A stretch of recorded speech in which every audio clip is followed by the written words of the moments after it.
Halo semua, di sini dengan Moldi. Selamat datang pada bagian kedua dari review Mito A300 ini. Saat ini untuk bagian kedua kita akan membahas performa gaming, browsing, kamera, dan TV serta kesimpulan saya terhadap ponsel ini. Oke, teman-teman bisa lihat bahwa saya menggunakan launcher yang berbeda. Ini hanya sedikit ingin menunjukkan saja performa dari Mito A300. Saya menggunakan X Launcher, salah satu launcher yang cukup berat, bisa dikatakan seperti itu. Tapi saat ini bisa dilihat bahwa performa Mito untuk menjalankan launcher ini tidak ada masalah.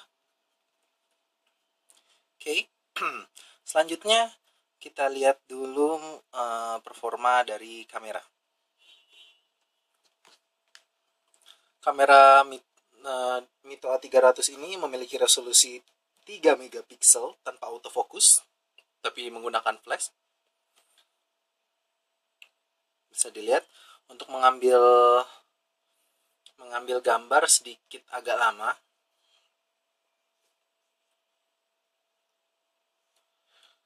Hasil fotonya sendiri bisa dikatakan tidak begitu bagus ya, karena detail sangat kurang. Bisa dilihat di sini pohon di sini itu tidak terlihat detailnya, tidak ada bentuk dari daun sendiri, hanya terlihat seperti gundukan berwarna hijau. Ini foto untuk luar ruangan ya,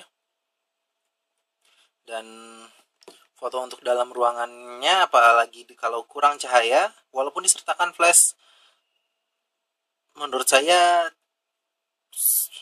sangat buruk. Karena flash yang disematkan ini sendiri memiliki kekuatan yang sangat kecil. Ini bisa teman-teman lihat saat ini. Bisa dilihat ya, saya dengan kondisi saat ini flash menyala. Namun di sini tidak begitu terlihat. Walaupun saat ini kondisinya sudah malam, jadi cukup gelap, jadi tidak begitu terlihat. Jadi Mito A300 ini memiliki performa flash yang sangat rendah. Dari sisi kameranya sendiri ada beberapa fitur yang disematkan oleh Mito, yaitu seperti efek kamera, seperti mono, sepia, negatif, sepia blue, dan sepia green. Uniknya adalah di kamera ini Mito memiliki fitur seperti panorama. Ada dua jenis panorama, yaitu panorama yang ini untuk panorama yang fotonya dirajut satu demi satu, dan ini panorama yang lebih hanya cukup menggerakkannya saja dan menjadi satu gitu. Ada sedikit perbedaan antara sistem panorama satu dengan yang lain.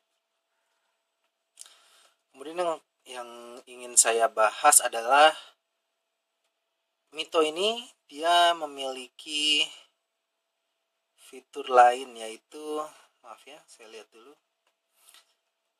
seperti burst-shot, maaf ya, saya lihat gimana ya.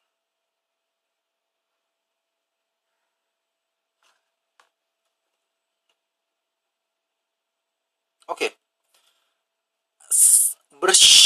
bershotan, saya bisa bilang gitu, karena misalnya dengan 4 shots ini dia akan mengambil 4 gambar dengan satu kali klik, namun sayangnya kecepatan pengambilan gambarnya tidak begitu baik. Jadi bisa dilihat saat ini saya akan mencoba mengklik 1, 2, 3, 4. Jadi bershotnya bisa dibilang 1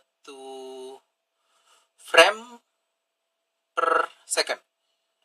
Setiap detik Anda mengambil 1 gambar.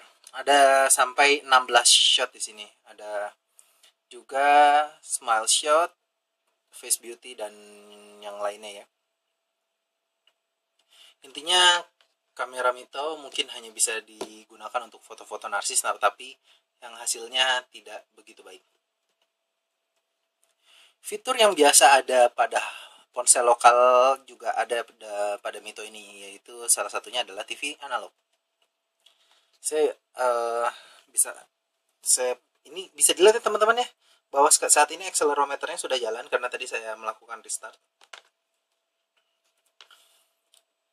Oke, analog TV ini suaranya cukup keras, namun tidak bisa dikontrol volumenya. Saya akan kasih lihat ke teman-teman. Oke, saat ini tidak ada suaranya. Namun ketika saya naikkan satu volume oke, itu cukup keras. Tapi ketika saya penuhin sampai sini tidak akan ada perubahannya. Siap-siap lagi saya akan nyalain volumenya.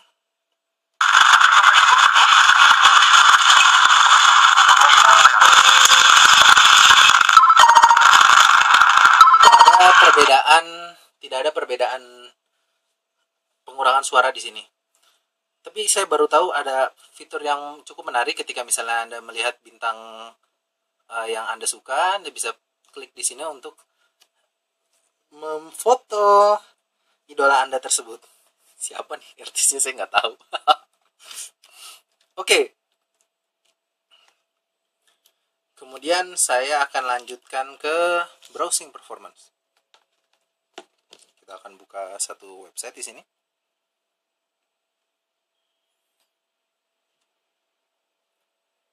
Oke.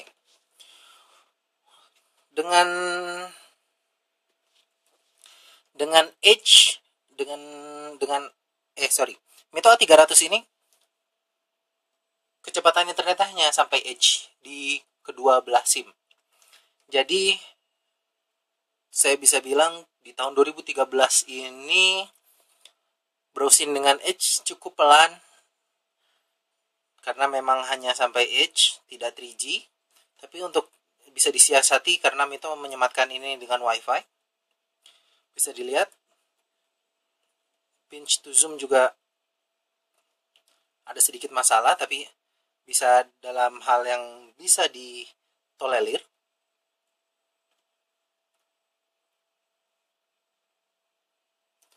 Ini sepertinya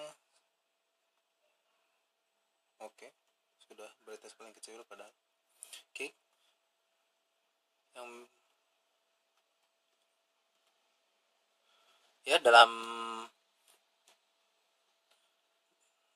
untuk browsing performance-nya juga tidak ada nothing flash nggak ada yang wah di sini, biasa saja.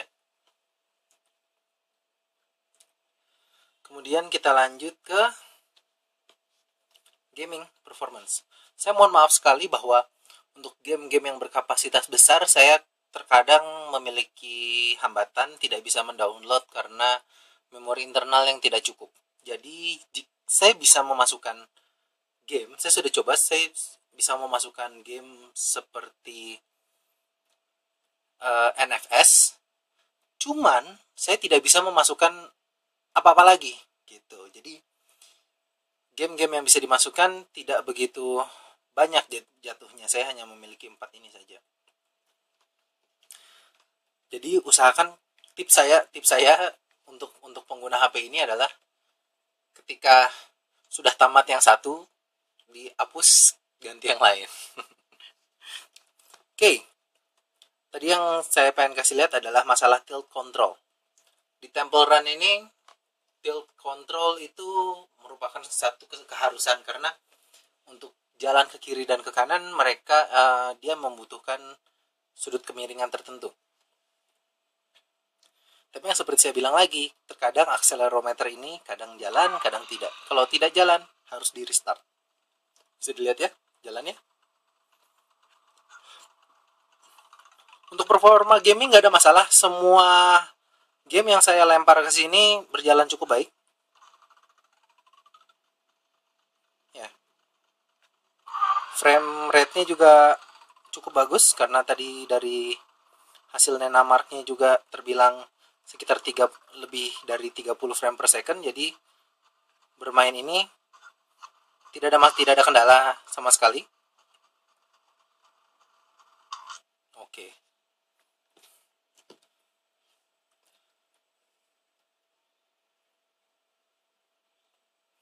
Kemudian Saya coba Beach bagi Blitz.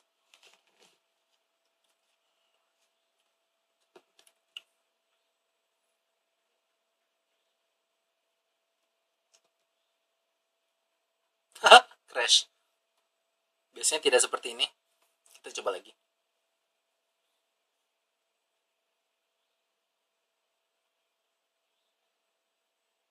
Oke.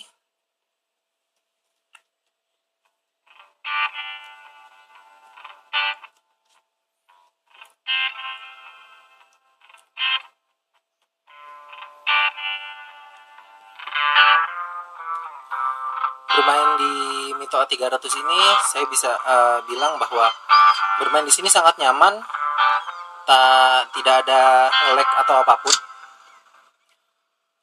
Bisa dilihat ya.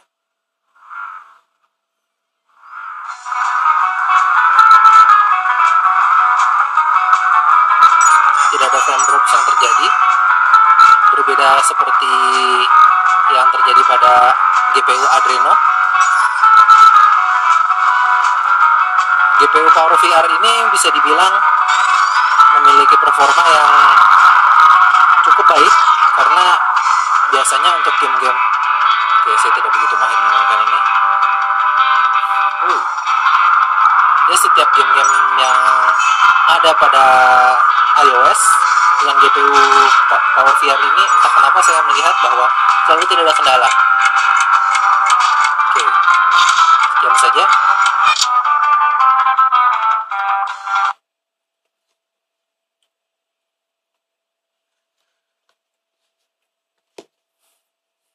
Yang lain yang pengen saya kasih lihat adalah The Trigger. Untuk game first person shooter.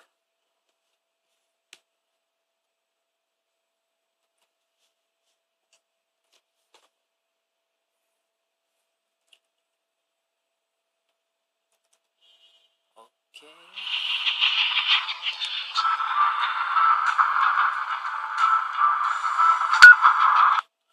Untuk game ini juga tidak ada masalah sebenarnya. Cukup apa ya? Cukup sulit dipercaya bahwa dengan bandrol harga yang ditawarkan bisa memainkan game-game seperti ini. Oke.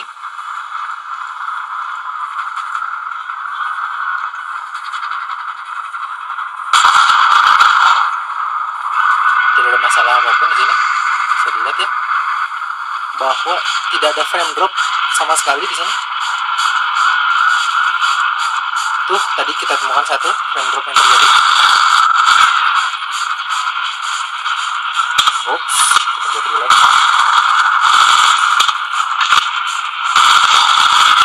Oke.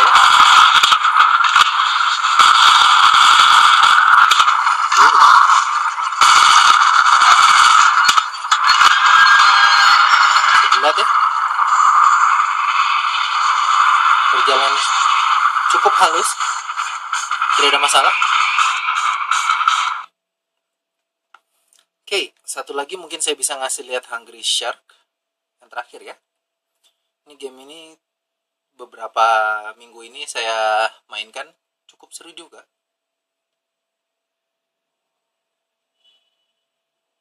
Dan gratis.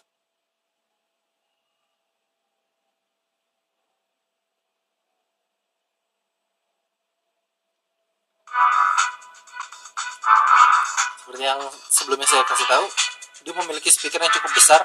Jadi untuk memainkan file-file musik tanpa headphone, walaupun detail tidak terlalu terdengar, tapi sangat keras. Speaker di sini sangat keras dan memiliki kekuatan yang sangat tinggi.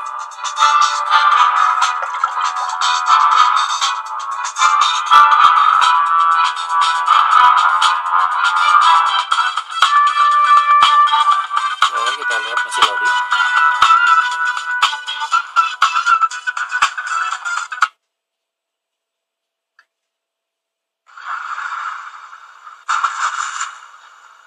Lihat tadi ada sedikit frame drop ya. Ya, kerjaan kita seperti makan-makan ini aja. Ya, teman-teman bisa lihat bahwa tidak ada masalah memainkan game seperti ini juga. Hai. Oke. Ada beberapa frame drop tadi, tapi masih bisa dimainkan dengan baik. Sebenarnya resolusi yang kecil ini cukup membantu performanya, yang resolusi HVGA ini, karena semakin tinggi resolusi sebuah layar juga cukup memakan resource dari prosesor. Oke, sekian saja review dari saya. Kesimpulannya adalah saya tidak dapat merekomendasikan HP ini karena dari semua kelebihan yang ada, terdapat kekurangan yang bisa dibilang cukup banyak juga. Dengan bandrol sekitar 700 ribuan, mungkin teman-teman bisa mendapatkannya lebih murah. Performa yang dihasilkan cukup sulit dipercaya menurut saya. Namun, semuanya tergantung teman-teman. Apakah teman-teman rela nuker kekurangan ini seperti tidak terdapat sensor-sensor standar Android dan stamina baterai yang bisa dibilang cepat habis dengan performa yang Mito berikan. Oke, ya itu hanya teman-teman sendiri yang bisa nentuin. Jadi, kalau teman-teman pengen sekeren Afgan atau segarang Limbat atau sebotak Deddy Corbuzier, Mito A300 ini merupakan pilihan yang tepat. Oke, sekian saja dari saya. Kurang lebihnya mohon maaf. Jikalau teman-teman suka video ini, mohon berikan tanda like dan share kemana aja. Itu cukup membantu saya. Sekian saja dari saya. Dan juga jangan lupa untuk komen di bawah sini untuk memberikan saran pada saya apa yang harus saya koreksi dari review ini. Intinya agar review ini menjadi yang lebih baik lagi. Jadi teman-teman juga bisa menikmati review ini dengan lebih baik. Dan komen jangan lupa apa yang diinginkan untuk di-review selanjutnya. Nanti saya akan lihat komen di bawah. Saya selalu baca komen yang ada di sini, di video saya. Oke, terima kasih. Sekian saya dari Moldy. Kita ketemu di review-review selanjutnya. Bye-bye.